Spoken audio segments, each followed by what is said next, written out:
اقیم الصلاۃ وآتوا۔ دوستو، بزرگوں، اللہ کے امر کی عظمت اور بڑائی اگر دل نہ سمائی ہوئی ہو تو اس کا عمل اکثر وجود میں بھی نہیں آتا اور اس کے فوائد اور اس کی حقیقت بھی نہیں کھلتی۔ مثال نہ دی جائے مگر تخلیق ہے کہ سر اٹھائے تو آسمان ہے، چاہے آسمان ہے، لیکن اس کی وسعت اللہ کی تخلیق کا کمال کا مقام دل میں سمویا ہوا نہیں ہے، اس لیے انسان اس کو سرسری سمجھتا ہے۔ اس لیے آسمان کو شاید کوئی کہ اللہ کتنی بڑی تخلیق کا مالک ہے۔ اس سے بھی بڑھ کر اللہ کا ایک امر ہے، جیسے میں نے کہا اقیم الصلاۃ، نماز، جو عام زبان پر ہے نماز، اور اس کی حیثیت اور عظمت کا امت میں یہ گرا ہوا مقام ہے کہ علماء کی سروے میں یہ طے ہوا ہے کہ 100 میں 96، 90 اور 6 مسلمان نماز نہیں پڑھتے، اور یہ ثابت کیا جاتا ہے کہ اس امر کی کوئی حقیقت نہیں اور اس میں کوئی راز نہیں اور زندگی کا اس میں کوئی انقلاب نہیں۔ برعکس اس کے جس چیز کی اہمیت بیٹھی ہوئی ہے، جیسے مال ہے تو تقریباً 100% تو نہ کہا جائے اس لیے کہ اس میں اہل اللہ بھی ہوتے ہیں، لیکن اکثریت کے دلوں میں اس کی اہمیت بیٹھی ہوئی ہے اور اس سے کام بننے سامنے ان کو نظر آتے ہیں، اس لیے 1 روپے کی نوٹ بھی ذرا پھٹ جائے اس کو پسند نہیں کرتا۔ جب امت کا یہ حال ہو تو ایک واضح دلیل ہوتی ہے کہ امت اپنی اصلاح سے بہت دور ہے۔ حالانکہ اگر ہم اس پر غور و فکر کریں اور اس کو روزمرہ کا عمل سمجھتے ہوئے اس کو روزمرہ کے اعتبار سے ہم اس کو حیثیت نہ دیں، بلکہ ابتدا سے اس کو حیثیت دے کہ اول تو اللہ کا جو امر ہے جو اس کی ذات میں سے نکلتا ہے وہ اتنا اونچا ہے جتنا کہ اللہ کی شان ہے۔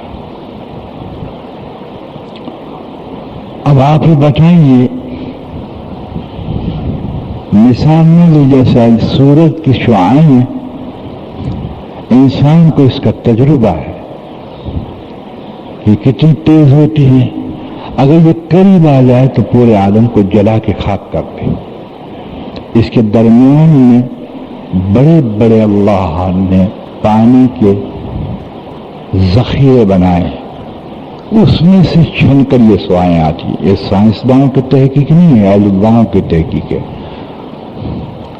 لیکن وہ قریب آ جائے تو جلا کے رکھ دے۔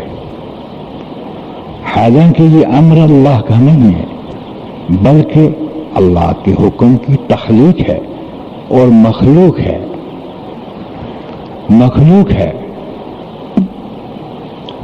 اس کی حیثیت صرف اتنی ہے کہ جس میں اللہ کی تعریف ہے، یہ خود بنایا ہوا نہیں ہے، اللہ نے اس کو بنایا ہے، لیکن ہر ایک شخص اس کو تسلیم کرتا ہے کہ اس کے نکلنے کے ساتھ زندگی کے حالات میں بڑا فرق آ جاتا ہے۔ گرمی ہونے لگتی ہے، گیلے کپڑے سوکھ جاتے ہیں، کھیتیوں کو اللہ چاہے تو نفع پہنچاتا ہے، لیکن اس کی تخلیق کے فوائد جو اللہ نے مرتب کیے اس کا ہر ایک قائل ہے، لیکن اللہ کا امر جو ہوتا ہے وہ کتنا انقلاب رکھتا ہے یا نہیں رکھتا، اس کا ثبوت مسلم اس کو نہیں اپنا کر دیتا ہے کہ اللہ کا امر زبان سے کہتا ہے کہ ٹھیک ہے، لیکن عمل سے ثابت کرتا ہے کہ کتنا بے حیثیت۔ آپ کو معلوم ہے، خدا پاک کی قسم، انسان کی زندگی میں انقلاب لانے کے لیے، تمام برائیوں سے بچانے کے لیے، ناسائشتہ فوز باتوں سے بچانے کے لیے، تمام خیر سمیٹنے کے لیے، حضور کی شفاعت کو پانے کے لیے، انواراتوں کو لینے کے لیے، قلب کو اجاگر کرنے کے لیے، روح کو ترقی دینے کے لیے، نفس کی اصلاح کے لیے، یعنی آپ جتنے اخروی اور دنیاوی نفع گنوا سکیں، اس سے بالا تر اللہ نے نماز میں رکھا ہے۔ اور جب مسلم اول تو نماز نہیں پڑھتا، اور جب پڑھتا ہے تو اس کو مرتب صحیح نہیں کرتا، اس لیے اس کے سامنے اللہ کے وعدے نہیں آتے، تو یہ بھی اس کی اہمیت کو توڑ دیتا ہے، اس کی اہمیت کو کسی درجے یہ بھی کھو لیتا ہے، اور یہ اس نماز پہ آ جاتا ہے جو رسمی ہوتی ہے، جو رسمی ہوتی ہے، اور یہ امت کی اکثریت میں یہ بات گھر کر گئی ہے۔ اس لیے آپ کسی بزرگ کے پاس جائیے اور آپ کو کہے کہ نوافل پڑھو، تو آپ کو یوں ہوگا کہ میں کوئی خصوصی ذکر دو، کوئی خاص بات بتاؤ۔ جی ہاں، خاص بات آپ بتائیے، حالانکہ اللہ رب العزت کی عادت شریفہ ہے اور عطا کا مقام ہے کہ خاص چیز اللہ چھپاتے نہیں، بلکہ جو نکمی چیز ہے اس کو چھپاتے ہیں۔ دنیا میں نکمی چیز اگر ایک اعتبار سے تو کیمیا ہے، اور اللہ کے نزدیک کیمیا کی کوئی قیمت نہیں ہے۔